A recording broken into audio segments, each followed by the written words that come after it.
Mas já nasci cantando. Acho que se eu não cantasse, morreria. Eu já disse várias vezes, cantar ainda é remédio bom e cantando para não enlouquecer.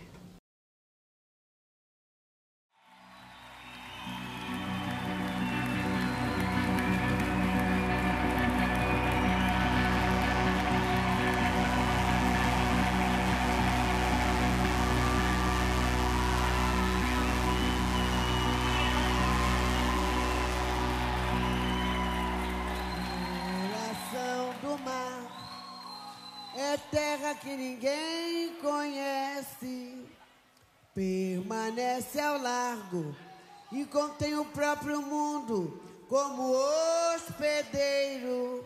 Tem por nome se eu tivesse um amor, tem por nome se eu tivesse um amor, tem por nome se eu tivesse um amor, tem por nome se eu tivesse um amor, tem por bandeira um pedaço de sangue, onde fria a correnteza do canal do mangue.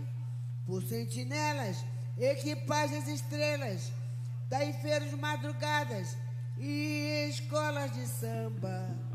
É o navio humano, quente, negreiro do mangue.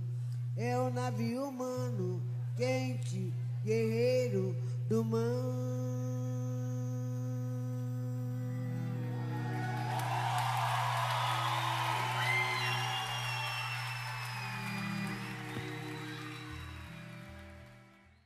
A Mulher do Fim do Mundo, ela nasceu do encontro da Elza Soares com uma turma importante da cena contemporânea paulistana, especialmente Kiko Dinucci, Rodrigo Campos, Marcelo Cabral e Rômulo Frost, que juntos formam o Passo Torto, mais o Celso Sim. E esse encontro aconteceu num disco do Cacá Machado, que é um outro compositor importante aqui da cena paulistana também. Eu estava produzindo esse CD com esse grupo de artistas envolvidos no núcleo criativo. Nós convidamos a Elza para fazer uma faixa, e quando ela chegou no ensaio para poder fazer o show de lançamento, e a gente preparou um arranjo de Volta por Cima, né, com essa turma. E é um arranjo bem roqueiro, né? No estilo, na estética que a turma trabalha. E a Elza, quando ouviu, falou: nossa, que demais, as guitarras do samba, adorei. E eu vi que ali tinha uma ligação grande, assim, né? Entre a estética da Elza e a estética desse grupo, que tem a ver com uma coisa da raiz do samba, assim, muito forte em todos nós, né? E nela, claro, mas também um pensamento mais contemporâneo, assim, de contraposição com os clichês. Então tem uma história que a turma, até depois os jornalistas chamaram de samba subversivo, né? Uma coisa de quebrar um pouco com os parâmetros estéticos mais tradicionais do samba, mas mantendo uma coisa de raiz muito profunda. E aí, no dia do show de lançamento do disco do Cacá, o Castrup lançou a ideia no camarim de fazer um disco com a Elza. E aí a gente, enfim, conversa de camarim, falou: mas vocês topam? Pô, vou tentar botar no projeto, gente, claro. E esquecemos do assunto, menos o Castrup. Aí o Castrup colocou no edital da Natura, o projeto passou, só que ele havia colocado como assim, releituras de samba clássico.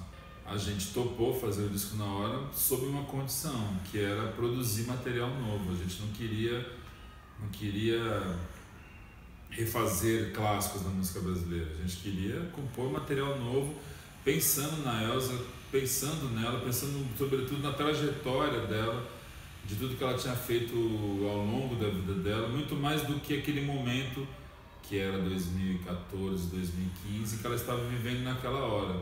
Então, quando eu cheguei para ela, falei: Elza, vamos fazer um disco de releitura de samba desse jeito, assim. Vamos. Elza, olha, se a gente não fizesse de releitura de samba, fizesse um disco totalmente inédito, vambora. Então, o tempo inteiro ela tá botando a gente para andar mais para frente, né? E eu sempre falando: Castrup, olha aquelas guitarras bem loucas, aqueles arranjos bem loucos, acelera a turma. Então ela tá sempre botando essa corda, assim.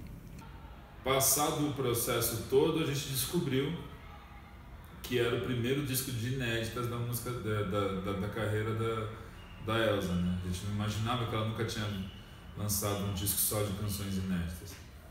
Então a nossa intuição estava certa, né?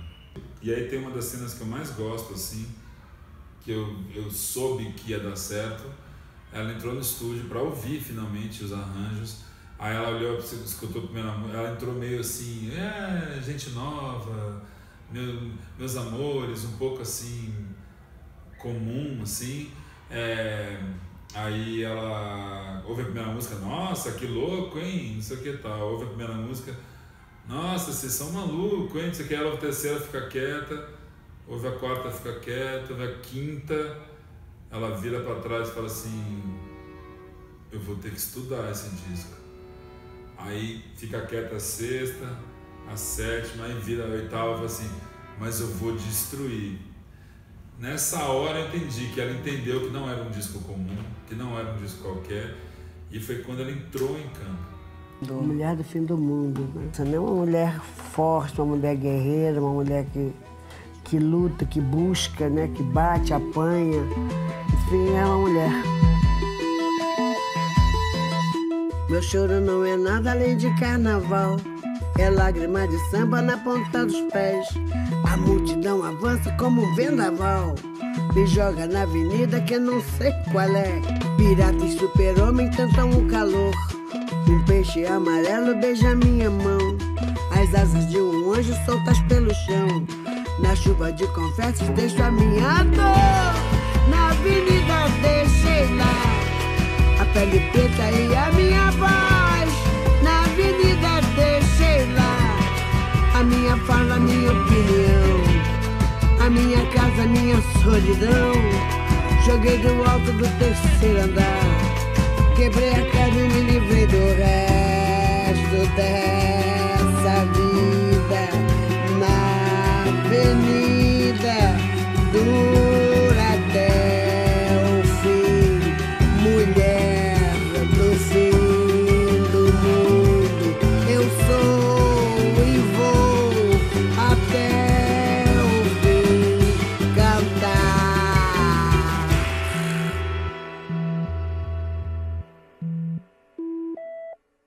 Quando eu fiz a música, eu imaginei uma espécie de samba enredo. Eu quis fazer contar uma história, e por isso a música tem 3 partes. Ela tem uma formação, tem uma forma quase que de choro, e ela tem na melodia dela, meio falada, né? Eu já queria que tivesse muitas articulações melódicas, onde coubesse bastante letra, e onde a Alice, para quem eu mandei a canção, pudesse contar uma história.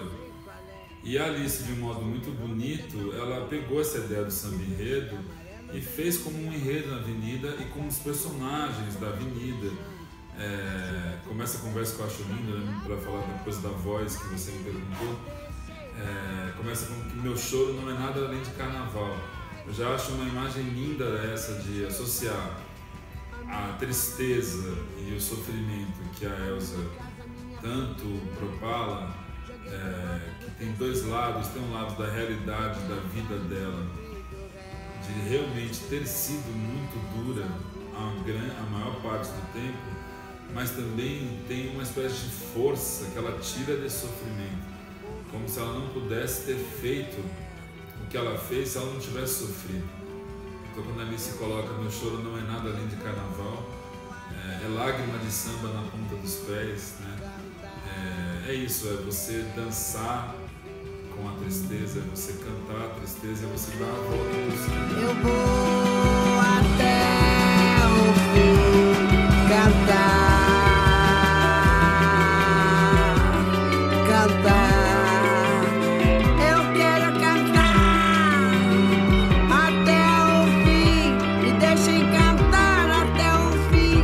Até o fim eu vou cantar, eu vou cantar até o fim. Eu sou mulher do fim do mundo, eu vou cantar, me deixem cantar até o fim.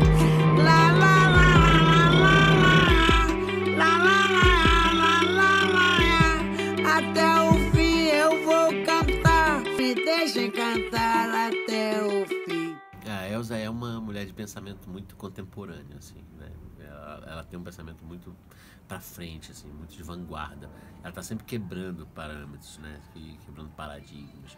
Então essa é uma característica dela. Eu acho que esse envolvimento dessa turma jovem com ela tem a ver com essa identidade e com essa paixão que a gente tem por essa postura dela, né? Ela não é uma cantora só de samba ou só de MPB, ela é uma pessoa com um pensamento muito pra frente, assim. Então isso estimula a gente e vem de encontro mesmo com a estética toda da turma. Quando a gente começou esse projeto, então, de músicas inéditas, aí eu fui perguntar pra Elza o que ela queria, sobre o que ela queria falar. Ela falou sexo e negritude. Queria música de negritude, sexo, música que falasse do mundo gay, enfim. Tudo aquilo que é proibido que eu gosto de falar. Roupas jogadas no chão, pernas abertas, se treme no beijo, sufocação, meu temporal me transforma em lua, brisa precisa gemer, fez um sorveiro no pé, pra fuder.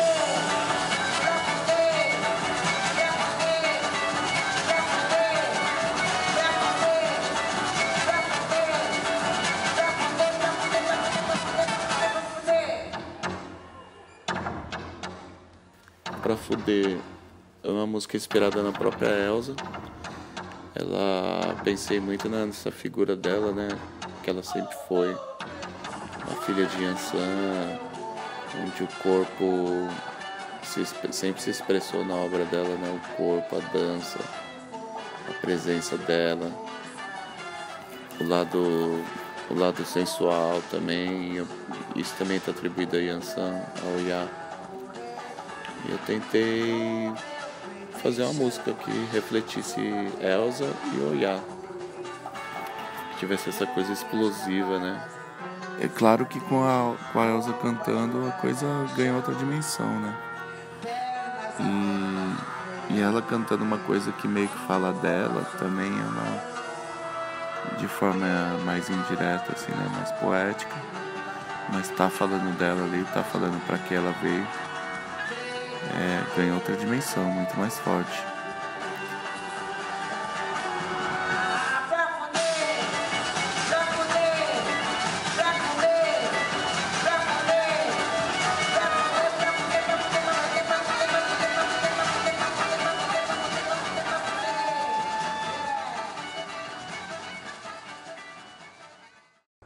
Imagina você, uma menina, mãe, carregando tanta lata d'água na cabeça e de repente você ouve uma pessoa dizer, acaba de nascer uma estrela. Não sei se eu me considero uma estrela, não. Eu me considero assim um soldado raso, eu me considero um trabalhador pela música. Você está falando disso, mas o Bari Barroso foi um pouco grosseiro com você, ou não? Muito. O que foi exatamente que ele falou? Precisava salvar meu filho, dinheiro não tinha. E eu escutava o programa de calouros. Falei, eu vou lá buscar essa nota 5. Peguei uma série de minha mãe, peguei uma camisa de minha mãe e uma sandália que na época a gente apelidou de Mamãe Tô na Merda. Porque você andava, a sandália arrebentava e dizia, ai que merda. Vou eu, cara, era um banco assim, ficava todo mundo sentado. Até que ele fala, Elza Gomes da Conceição. Quando piso no primeiro degrau, cara, aquele batalhão, aquele auditório, mas rindo muito. Ou seja, debochando das pessoas pobres que chegavam. Era uma maneira assim, mas bem deprimente mesmo. Aí continuei andando, o pessoal rindo. Cheguei perto dele, Barroso. Ele disse, boa noite. Eu disse, boa noite. O que você veio fazer aqui? As pessoas vêm aqui para cantar, né? E para serem premiadas ou gongadas. E quem disse que você canta? Eu disse, eu estou dizendo isso aqui, eu canto. Eu disse, eu vou cantar Lama, já disse o nome dos autores. E então me responda uma coisa. De que planeta você veio? Aí foi quando as lágrimas desceram, doendo mesmo. Do mesmo planeta seu, senhora. E qual é o meu planeta? Disse, planeta Fome. Cadê meu celular? Eu vou ligar para 180. Vou entregar teu nome e explicar meu endereço. Aqui você não entra mais, eu digo que não te conheço. E jogo água fervendo se você se aventurar. Eu solto o cachorro e apontando pra você eu grito Pex. Eu quero ver você pular, você correr na frente do vizinho. Você vai se arrepender de levantar a mão pra mim. Eu acho que essas músicas na voz da Elza é o que faz essas músicas terem sentido, né? A Elza, pela vivência dela, pelo que ela já passou, por ela ter casado cedo, ter passado fome, ter perdido o filho, já ter apanhado, já ter sofrido repressão na ditadura, já ter sido forçada a deixar o país na época da ditadura e todas as dificuldades que ela passou. Eu acho que no momento que ela canta e expõe as músicas, ela agiganta assim, né, as músicas. Tenho a impressão que ela deixa as músicas muito maior do que elas realmente são, assim. Pelo histórico de vida da Elza, muitos compositores escreveram coisas a respeito da violência com as mulheres, né? Sabendo que a Elza é uma voz forte, que tem o lugar de fala, né? Assim, a propriedade de quem já sofreu muito disso, para poder falar e ter uma importância grande, né, sobre isso. Eu quero ver você pular, você correr na frente dos vizinhos. Você vai se arrepender de levantar a mão pra mim. E quando tua mãe ligar, eu capricho no esculacho. Digo que é mimado, que é cheio de dengo, mal acostumado, tem nada no peito. Tenta virar dome rapidinho. Você vai se arrepender de levantar a mão pra mim. Você vai se arrepender de levantar a mão pra mim. Você vai se arrepender de levantar a mão pra mim. Você vai se arrepender. Se você pegar Maria de Vila Matilde, do Douglas Germano, ela sendo cantada na voz do compositor, ela tem uma dimensão, um tamanho. Quando é a Elza que canta, isso acho que traz uma carga muito forte de representatividade mesmo, né? Pra quem tá ouvindo, pra quem é mulher, pra quem já foi agredida, pra quem já sofreu preconceito por ser mulher. Então acho que a voz dela leva mesmo, dá outra dimensão pras canções, pra cada coisa que tá dizendo no disco. Cheio de dedo cheio de unha suja, pra cima de mim, pra cima de uma, jamais mané.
A Benedita é uma música que exatamente fala da transexualidade, né?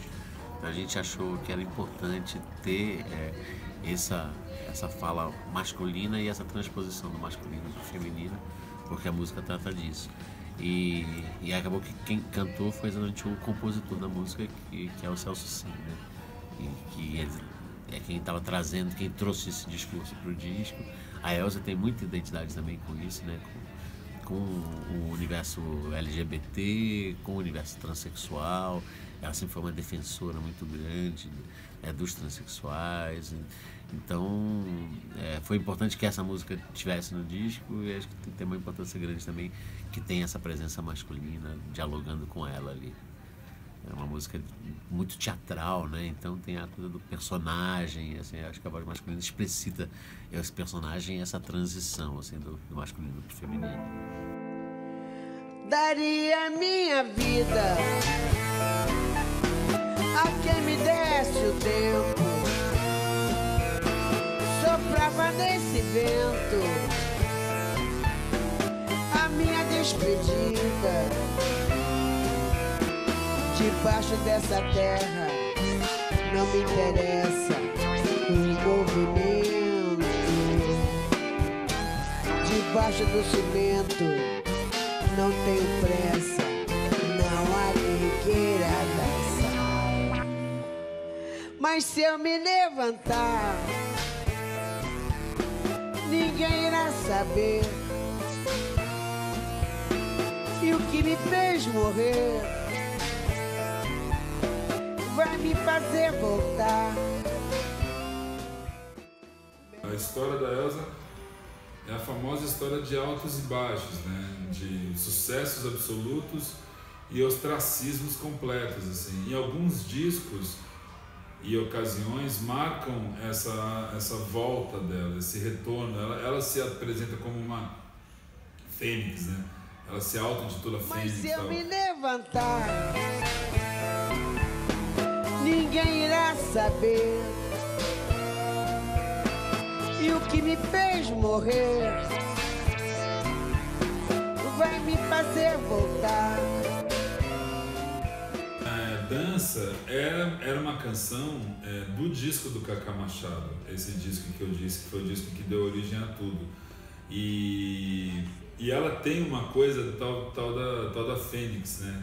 A tal Fênix que a Elza sempre diz. A gente achou que caberia isso na voz dela, né? O que me fez morrer vai me fazer voltar, né? Esse verso é muito Elza Soares.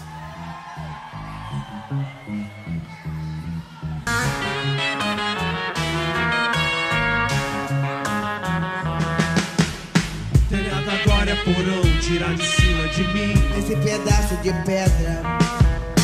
Me dá um abraço que o chão sabe debaixo de nós até o coxo tropeça. Bem que o palhaço falou, no laço vai se fechar. E Luz Vermelha eu tinha feito quase uma espécie de choro assim, mandei pro Clima. E eu queria a ideia de um Brasil apocalíptico, de um Brasil caótico.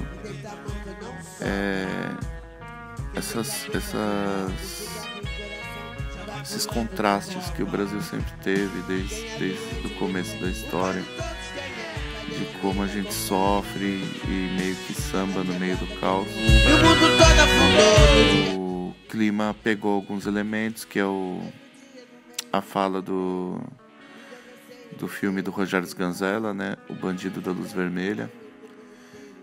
Quem tem sapato não sobra. Ele foi transformando essa frase em outras coisas. Tem essa referência, mas é isso, é um Brasil, esse Brasil caótico que a gente aprende a sobreviver nele. Meu amor, olha, não tem ninguém na rua, não vi ninguém no açougue, não tem ninguém pra abandonar. Olha, não tem ninguém na praça, não tem um som sem graça, não tem ninguém pra ver e contar. Porque a voz da Elza já carrega esse poder de vida todo, né? Então ela não é só uma grande cantora nesse sentido só técnico, né? Ela é uma cantora que carrega uma emoção de quem viveu tudo que ela viveu e tudo que ela viveu é muito representativo do país que a gente tem, né? E como esse encontro resultou num discurso muito forte, potencializado pela voz dela, musicalmente e socialmente, num momento político especial, né, como que a gente estava passando, porque o disco acabou sendo lançado muito próximo aos primeiros movimentos explícitos do golpe. Então isso fez com que o disco tomasse muito ponta de lança de um discurso que precisava ser falado, né, que acho que tem uma demanda muito grande assim, dos vários movimentos, né, do movimento feminista, do movimento negro, dos movimentos políticos de modo geral, assim. Então eu acho que essa confluência de fatores, né, inclusive do movimento político do Brasil, fez com que o disco tivesse uma importância muito grande, porque tinha uma identidade, né? Tomou esse lugar de fala de muita gente, né? Assim, na verdade, ele ocupou um espaço de um discurso que precisava ser dito, porque estava engasgado na garganta de muita gente e que se potencializou pela voz da Elza, né? Criou muita identidade, assim. A Mulher do Fim do Mundo se tornou uma muito feminista por causa da voz da Elza. E aí, quando ela grava outro disco com a gente, eu acho que um pouco diferente da Mulher do Fim do Mundo, as escolhas das canções já foram pautadas um pouco por causa disso. Ela percebeu também a força da voz dela, o quanto a voz dela foi importante para um monte de movimento. Então, no segundo disco, ela quis reiterar isso desde a seleção do repertório. Claro que as mensagens apareceram, mas elas apareceram por causa da voz da Elza Soares. Por um acaso, essas canções tiveram uma relação entre si. Por um acaso, essas canções tiveram algum peso político naquele momento. Não foi nossa intenção. E por um acaso, a Elza levou essas músicas para um outro tamanho, né? Para outro público. E essas questões foram chegando, assim.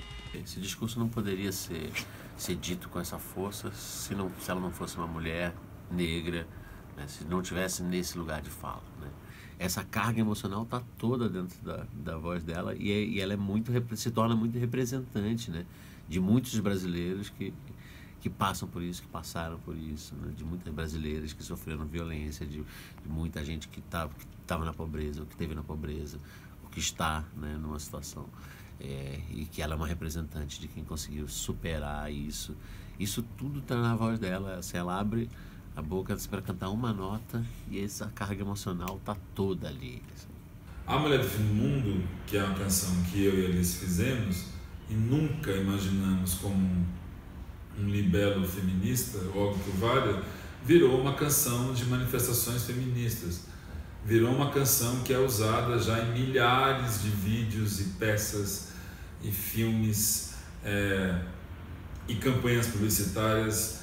Ela é usada desde uma peça de teatro de um grupo quilombola do interior do Maranhão até uma campanha publicitária que passa na TV aberta num horário nobre. Então ela, por causa da voz da Elza, por causa da reverberação dela, por causa da verdade que ela imprimiu na canção, essa música virou um hino feminista. Então a Elza é uma grande representante, assim, do que é o povo brasileiro, do que é a vitória, né, de quem sai do planeta fome, como ela saiu, né, como ela mesma se chamava, e ascendeu pela arte, pela voz dela, né, para conseguir fazer sucesso, conseguir vencer na vida. Né? Então, ela tem um poder muito grande, né? Uma carga de vida enorme, e dessa postura dela de vanguarda, contraventora.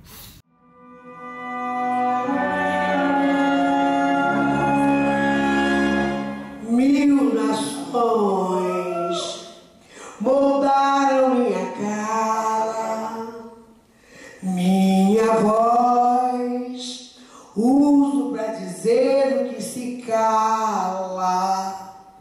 O meu país é meu lugar de fala.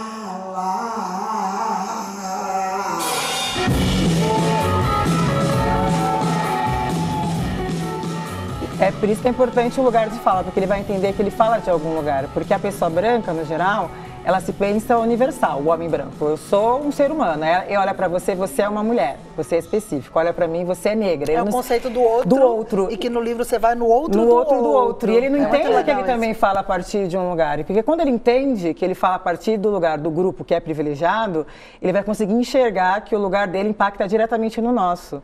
Né? Que os privilégios dele foram construídos à base da nossa opressão. Então ele precisa se entender. Por isso que o lugar de fala incomoda muitas vezes as pessoas brancas, porque elas não querem se entender também como específicas falando de um lugar. Elas querem dizer, não, eu posso falar sobre tudo, eu sou universal e você que é o específico. Então, quando ele entende que a sociedade é racista, que os privilégios dele foram construídos, ele vai entender a responsabilidade dele em lutar contra isso.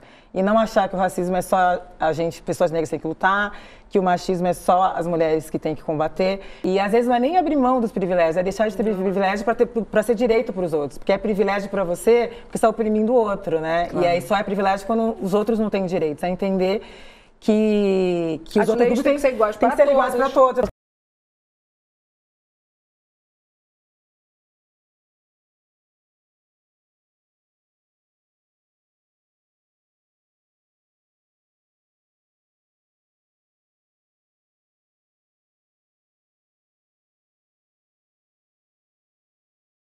Confundir lugar de fala com representatividade. Você não precisa ser negro para falar contra o racismo.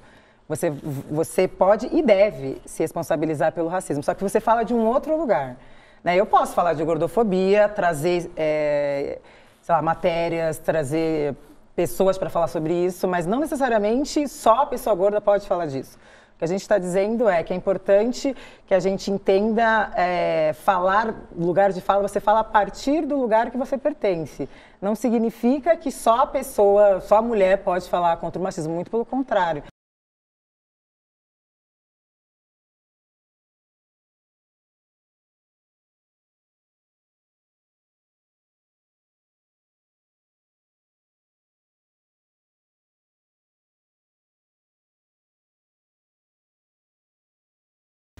Quando uma mulher, com a trajetória dela e com a importância dela, canta os versos escritos por mim, ou pela Alice, ou pelo Rodrigo, ela dimensiona para um outro patamar.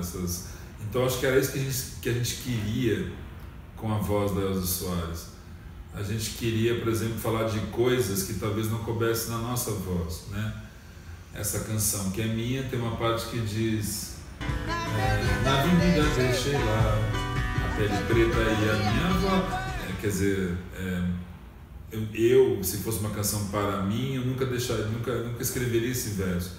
Então, para entrar um pouco no assunto tão contemporâneo de lugar de fala e de voz, de quem é a voz, eu acredito que na arte tem a possibilidade de você se colocar no lugar do outro. Então, foi um pouco isso que a Alice fez. Acho que esse disco me fez, como a gente comentou um pouquinho antes, repensar muitas dessas questões, né? Acho que foi muito importante para mim, me amadureceu muito em diversas questões, inclusive nessa posição de homem branco, né? E como é que eu atuo com isso, especialmente de homem branco que não concorda com essa hegemonia masculina, branca, heterossexual. Então, acho que a gente tem uma importância grande nesse momento histórico de quem está nessa posição de repensar esses valores e entender como é que a gente pode fazer para quebrar esse sistema de monopólio, né? Esse sistema de hegemonia masculina branca e qual é o nosso papel nisso de poder propiciar que essa coisa se diversifique mais, né? É uma coisa já agora de transportar isso para o cotidiano, né? De procurar buscar sempre a inclusão, de procurar estar sempre atento de como a gente naturalmente ou instintivamente, pelo histórico que a gente tem social, reproduz esses valores, né? E como é que a gente faz para ir aos poucos quebrando com essa hegemonia.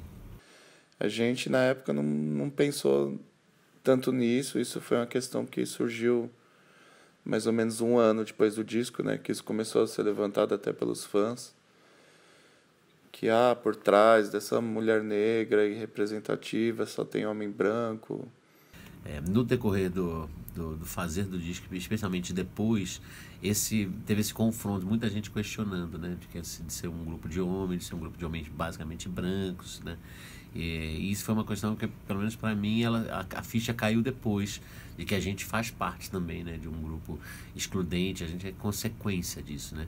Então, apesar de serem homens brancos, mas conectados com os assuntos diversos, inclusive da exclusão, tanto das mulheres quanto dos negros, a gente faz parte de uma realidade que é uma realidade excludente na nossa sociedade, né. Quando a gente vê, a gente está circundado assim, dos mesmos homens brancos, de classe média, né?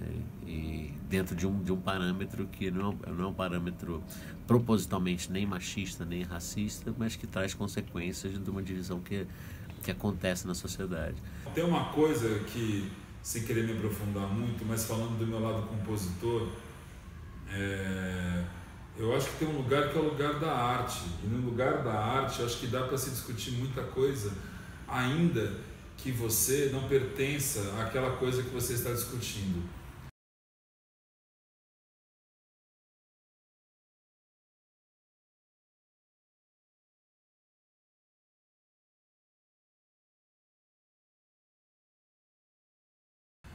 Porque hoje em dia eu entendo que talvez seja um pouco estranho eu cantar A Pele Preta como se fosse a minha pele preta, sendo que eu não tenho ela.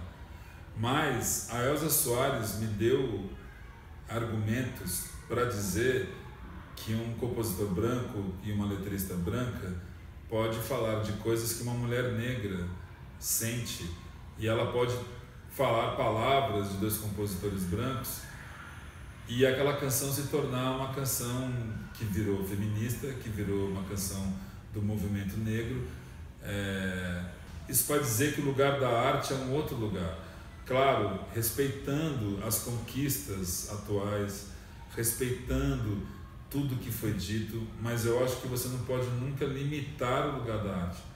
Eu acho que você tem que transformar o lugar da arte, ouvir o lugar de fala, ouvir as questões levantadas por todos os grupos, mas não se sentir alijado de discutir sobre isso. E eu acho que, enquanto compositor, a Elza Soares me dá essa possibilidade. Eu também tenho interesse de discutir o movimento negro, eu também tenho interesse de discutir o movimento gay, eu também tenho interesse de discutir o movimento feminista. Discutir no sentido de contribuir, no sentido de discordar, no sentido de concordar, sempre respeitando a posição de todo mundo. E eu acho que na arte é o meu lugar de fazer isso. Não é à toa que artistas e movimentos artísticos, instituições culturais e museus e exposições estão sendo tão atacadas hoje em dia, porque elas são um problema mesmo. Elas transformam a sociedade. E esse movimento conservador e de retrocesso ataca mesmo os artistas. Eu acho que é nessa hora que todos os artistas, sejam eles qual a sua origem, raça, credo, orientação sexual, tem que se unir contra esse movimento. E aí o lugar de fala é o lugar da arte. O lugar de fala da arte é o mais importante para mim hoje em dia. Levo minha mãe comigo, talvez por sermos tão parecidos. Comigo é uma canção que eu fiz durante o processo, porque a Elza tem uma coisa maternal gigante, assim. Ela tem uma ligação com os filhos dela, com os filhos que não são dela, com as pessoas que estão ao lado dela, com as pessoas. Ela tem um séquito de pessoas que dependem dela. E eu me lembro como se fosse hoje que ela chorou, assim que ela ouviu a canção, ela imediatamente chorou, assim. Ela ficou muito emocionada, lembrou da mãe dela, enfim. E a música entra no final do disco a capela como uma oração, né? Como um agradecimento, como um agradecimento à trajetória, né? Levo minha mãe comigo, embora se tenha ido, né? Quer dizer, levo minha mãe comigo de um modo que nem sei dizer. Levo minha mãe comigo, pois deu-me seu próprio ser.